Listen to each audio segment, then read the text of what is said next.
Bonjour à tous, alors aujourd'hui je suis en compagnie de Joseph, livreur chez Uber Eats et porte-parole du collectif des livreurs rennais, qui a accepté de nous recevoir afin d'échanger autour d'un sujet essentiel, les premières élections professionnelles pour les travailleurs de plateforme. Donc pour rappel, une ordonnance du 21 avril 2021 avait prévu l'organisation d'un scrutin au niveau national, vous permettant en tant que travailleur de plateforme d'élire les organisations qui seront chargées de vous représenter. La première élection s'est déroulée du 9 au 16 mai dernier et devait permettre à plus de 120 000 travailleurs de voter et donc de franchir un pas de plus vers un dialogue social et la construction d'un socle de droits protecteurs. Donc on imagine, Joseph, que vous avez fait partie de ces travailleurs ayant participé à ce vote. Néanmoins, la participation à cette élection n'a pas été à la hauteur des enjeux qu'elle représentait. Donc on a eu 1,83% de participation chez les livreurs, donc c'est très peu. Quel est votre ressenti sur ces élections qui viennent d'avoir lieu ? Oui, déjà, je vous remercie de vous pencher sur ce sujet brûlant.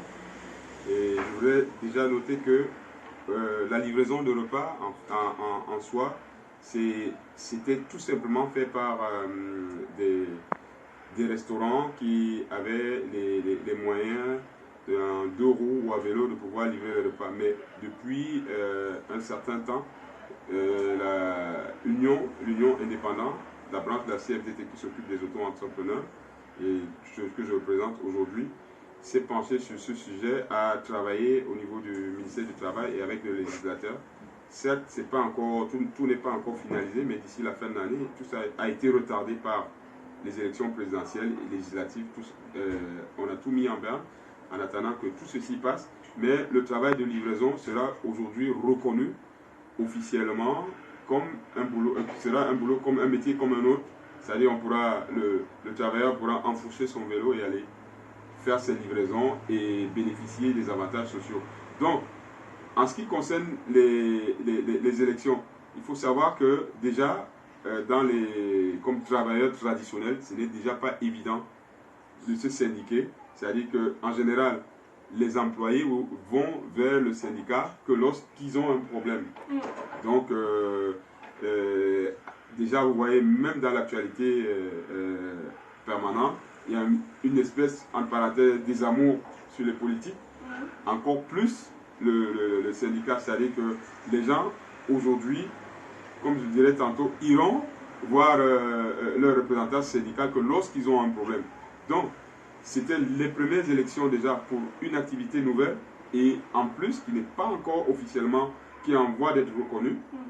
Et déjà vous comprenez que c'est tout petit, c'est naissant, on est en train de mettre les bases. Donc rechercher déjà le maximum au niveau des élections, ce n'était pas évident. Donc ce qui a été fait, c'est une base et ça va permettre un cadre de travail qui pourra dorénavant régir cette profession. Et au fur et à mesure, quand on commence, il faut tout le temps être à l'écoute et s'améliorer progressivement. Donc, on savait que les premières élections ne pourront pas être au plafond. Hein. Donc, oui, c'est normal que ça a été un tout petit peu poussif, mais les choses vont se faire progressivement. Mais il fallait déjà avoir une base. Oui. Alors, comme je l'ai dit précédemment, le taux de participation était très faible, on vient d'en parler. Est-ce que vous pensez avoir été, vous et l'ensemble des travailleurs de plateforme, avoir été suffisamment informés sur le mode d'organisation des élections, comment allaient se dérouler les scrutins, puisque c'était des scrutins, c'était un vote qui n'était pas en présentiel, c'était informatisé. Oui, informatisé. Donc, déjà, au niveau de l'organisation, l'ARPE, qui régit les plateformes, c'était déjà un grand défi pour eux de pouvoir réaliser ces élections. Et en plus, aujourd'hui avec le numérique, c'est pas tout le monde qui sait. Parce que dans cette activité, vous avez des gens qui ne savent pas. C'est pas tout le monde qui sait parler français. Ils sont de cultures différentes. Anglophones, francophones. Et déjà, même, il y en a qui sont pas mal acculturés. C'est pas tout le monde qui a la possibilité. Utiliser une application, c'est simple. Encore plus, c'était une première élection numérique et qui il y avait un timing, il fallait être inscrit sur une application, il fallait avoir déjà utilisé une application, je crois, à partir du 1er juillet 2021 jusqu'en décembre 2021, ce qui permettait permettait d'être inscrit sur les listes. Et en fait, le déroulé n'était pas déjà facile. Oui, voilà. Donc, c'est un frein déjà. c'est déjà un frein. Oui, Oui, il y a eu un frein déjà au niveau de l'organisation. Et puis, le fait que ce soit un certain nombre de participants qui aient fait un parcours pendant une période de 6 à 7 mois, c'était déjà pas évident. Oui. Parce que ceux qui venaient après étaient exclus automatiquement. C'était l'une des conditions.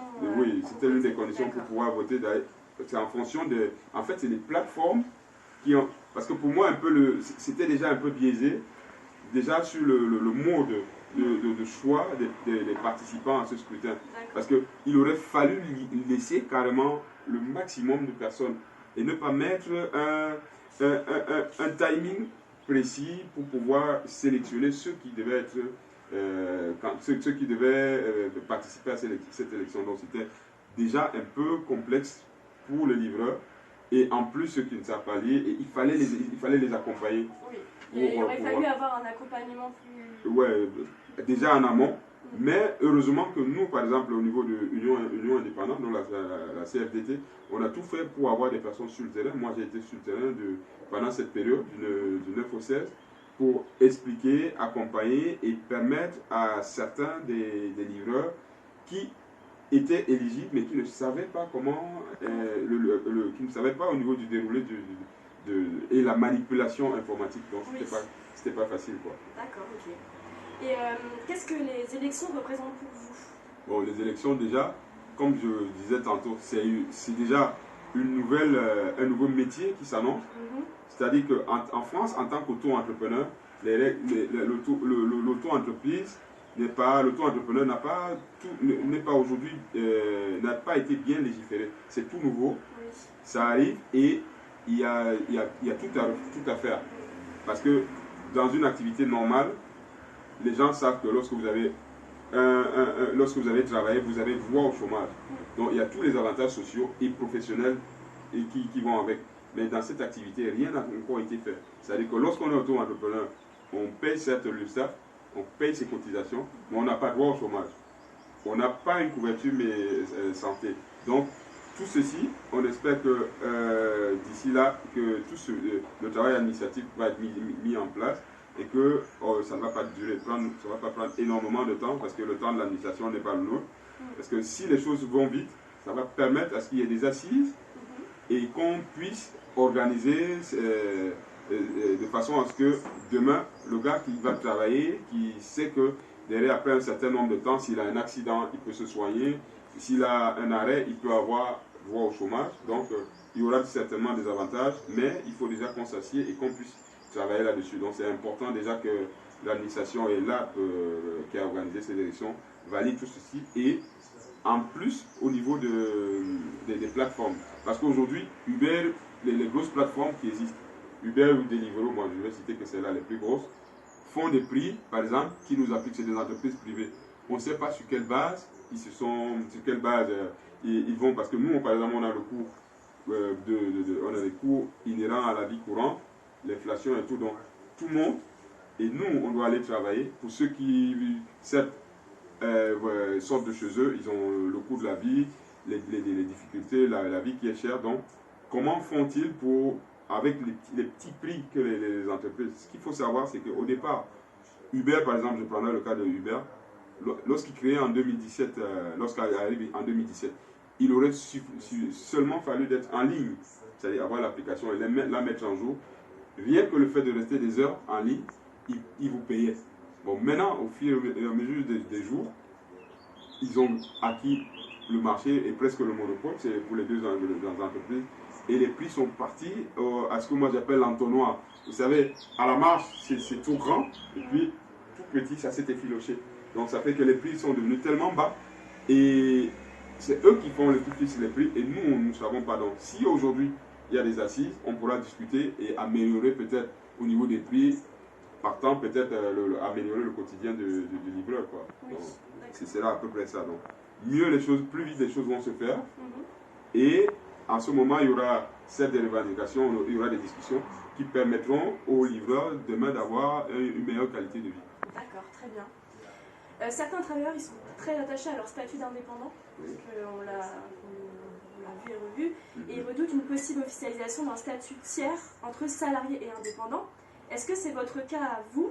Et est-ce que vous pensez que cela a un lien avec la faible participation à ces élections?